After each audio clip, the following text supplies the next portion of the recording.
Let's talk about the newlywed game, speaking of interesting. Oh, man. Are you enjoying it? No, I'm doing the dating game, bro. It's not the... No, I'm joking. No! Let's do it. Yeah. I was going to say, they sure have changed the format. Yeah.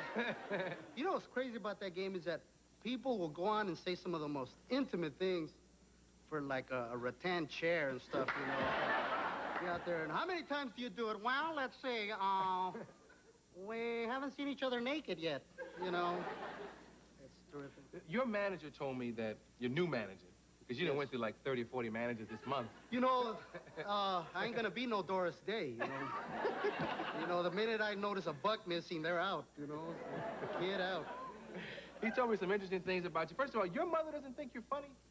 My mother doesn't know what I do. You know, it's like, they live way outside of Fresno in a remote area, and I remember when I first bought them this place, she thought I was dealing in South American stuff, you know? Because the only people with new cars in my neighborhood are dealing or telling jokes. Yeah. That's it. What kind of neighborhood are you from? Well, I grew up in East Los Angeles, but my father couldn't afford that house, so we moved to Compton. It's true.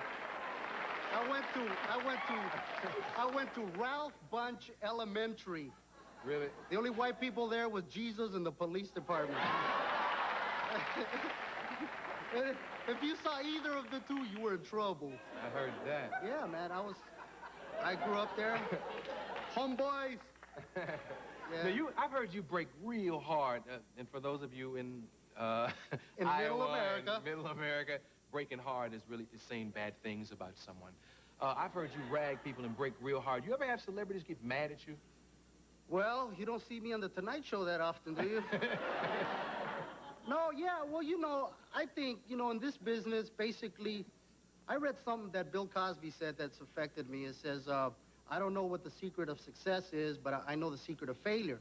And that's trying to please everybody, you know? Yeah. So I look at it this way, you know, I am me.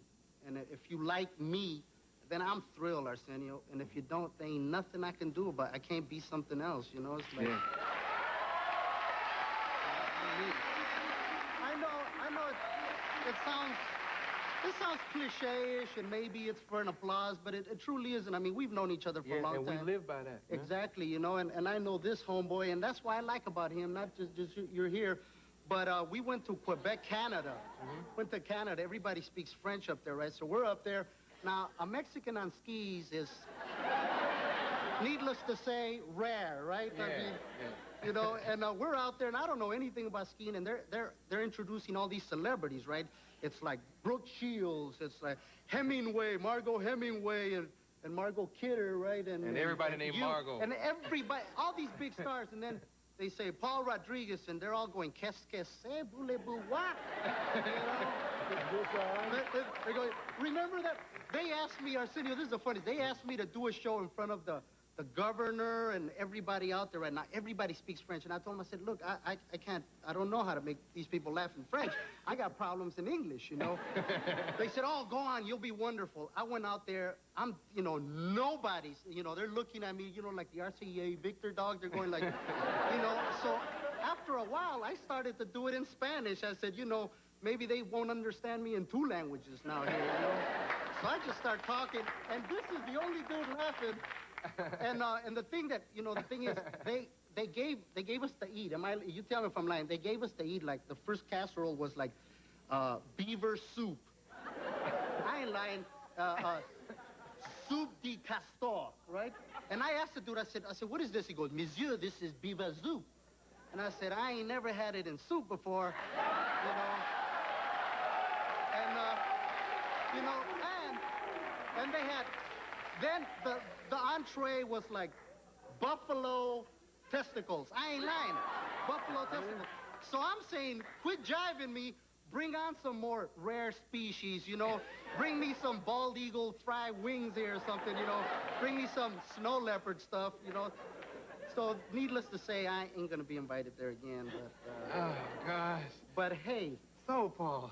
So. If you were a tree, what kind of tree would you be? Oh, man. You know, I heard you talking the other day, you know, we both came from those kind of neighborhoods, you know. And in East Los Angeles and in Compton, you know, the gang violence is happening over there.